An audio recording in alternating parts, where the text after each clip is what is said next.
हम सब यहाँ पे अध्याय 3 शुरू करेंगे अभी, धातु और अधातु, मेटल एंड नॉन मेटल। तो आइए हम सब धातु और अधातु के बारे में पढ़ते तो जरूर हैं, लेकिन एक नजर हमें वहां डालना है जो हम सब 9th में पढ़े थे। क्योंकि धातु और अधातु के बारे में यदि आपको पढ़ना है तो कुछ बातें पीछे का रिवीजन करना पड़ेगा, तभी आप पहुंच पाओगे कहां तक, धातु और अधातु तक। यदि हम सब आगे की बात करेंगे यहाँ पे, तो सबसे पहले धातु अधातु को जानने से पहले आपको पदार्थ के बारे में क्या होगा, जानना होगा। तो आप बताइए पदार्थ किसे कहते हैं? तो आप सबको पता है ही है, हमको मालूम है कि पता है। वह वस्तु जिसमें कुछ द्रव्यमान हो, जिसमें कुछ आयतन हो, जो कुछ जगह घेरता हो, जो रुकावट उत्पन्न करता हो ना, उसे क्या कहते हैं, पदार्थ कहते हैं ना। दुनिया का हर एक वस्तु जो रुकावट उत्पन्न कर रहा हो, जो स्थान घेरता हो, जिसमें कुछ द्रव्यमान हो और जिसमें आयतन हो ना, हम सब उस वस्तु को क्या कहेंगे सर जी, पदार्थ कहते हैं। भूल जाना है क्या? नहीं भूलना है, ऐसे ही मंजिल बना के रखिएगा आगे चल करके। जब केमिस्ट्री सर जी आप पीएचडी करोगे, केमिस्ट्री से पीजी करोगे ना बाबू, तो बहुत काम आने वाला है, ठीक है। तो केमिस्ट्री एक अच्छा विषय होता है जब पढ़ सकता है। तो आपको तो बाबू साहब पदार्थ के बारे में पता हो गया है ना जी, पदार्थ किसे कहते हैं। अब हम सब यहाँ पे पदार्थ को डिफाइन करेंगे, मतलब पदार्थ को बांटेंगे।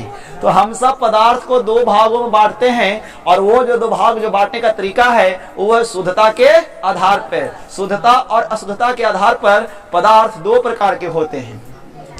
एक होता है शुद्ध पदार्थ, बात समझ में आ रहा है। एक होता है शुद्ध पदार्थ, एक होता है अशुद्ध पदार्थ, पता हो गया। तो आपको धातु और अधातु के बारे में कितना आपका ज्ञान है, आइए नजर कर लेते हैं, ठीक है। तो हमसे पदार्थ को बांटे 2 भागों में, एक शुद्धता के आधार पे, एक अशुद्धता के आधार पे। तो शुद्धता के आधार पे बोलेंगे पदार्थ को शुद्ध पदार्थ, और एक को बोलेंगे अशुद्ध पदार्थ। अब शुद्ध पदार्थ भी 2 प्रकार के होते हैं, ये तो सबको पता है ना, ये सबको पता है। शुद्ध पदार्थ के प्रकार का, 2 प्रकार का, पहला तत्व, दूसरा यौगिक, यानी पहला एलिमेंट, दूसरा कंपाउंड। बात समझ में आया? हाँ। तो अशुद्ध पदार्थ को हम सब केवल एक ही भागों में बांटते हैं, और वो आपका है मिश्रण, जिसे हम सब मिक्सचर भी कहते हैं। यानी शुद्ध पदार्थ 2 प्रकार के, एक तत्व होता है, एक यौगिक। और जबकि अशुद्ध पदार्थ हम बात यहाँ पर करेंगे तो अशुद्ध पदार्थ के रूप में पाया जाता है मिश्रण। और आप बहुत अच्छे तरीका से 9th में पढ़ चुके हैं मिश्रण के प्रकार, बहुत मन से पढ़ाए थे वहां पे, है ना जी। समांगी मिश्रण, विसमांगी मिश्रण ना, बहुत मन से पढ़ाए थे। अब तत्व में भी कई सारे पदार्थ होते हैं, है ना, जिन्हें हमें मुख्य रूप से 3 भागों में बांटते हैं बाबू। पहला बांटते हैं धातु, दूसरा बांटते हैं अधातु, और तीसरा जो है उपधातु है।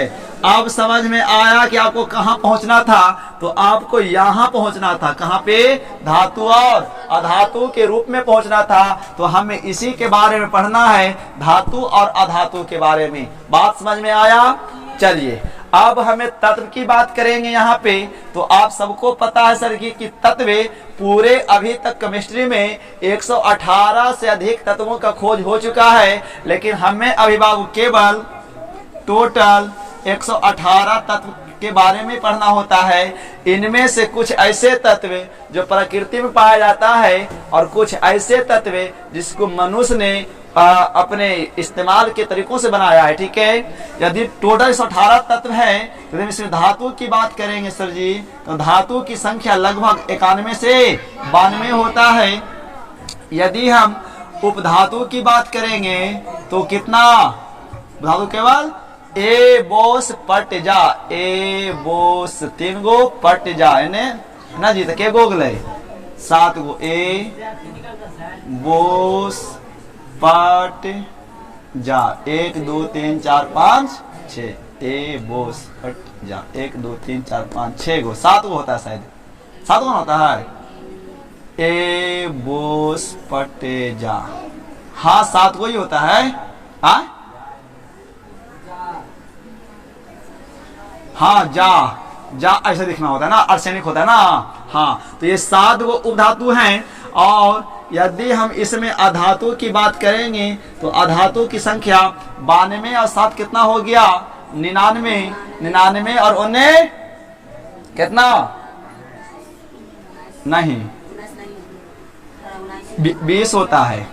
तो 92 और 20 कितना 2 9 2 11 और 7 कितना 119, यानी इसकी संख्या 91, धातु की संख्या लगभग कितना 91 होती है, 91 92 होता है। और वैसे ही धातु धातु 19 एकाध आगे पीछे हो सकता है, ठीक है। तो इस प्रकार से यहाँ पे जो हमें पढ़ना है ना तो वो हम सब यहाँ पे पहुंच जाते हैं। बात समझ में आया क्या? हाँ, चलिए आप इसे नोट कीजिए, हमें मूल रूप से पढ़ना है ये दोनों के बारे में। नोट कीजिए इतना बातें।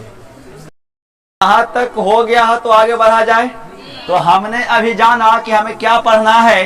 तो हमें पढ़ना है धातु और अधातु के बारे में मुख्य है ना जी, क्योंकि चैप्टर का नाम ही है क्या, धातु और अधातु।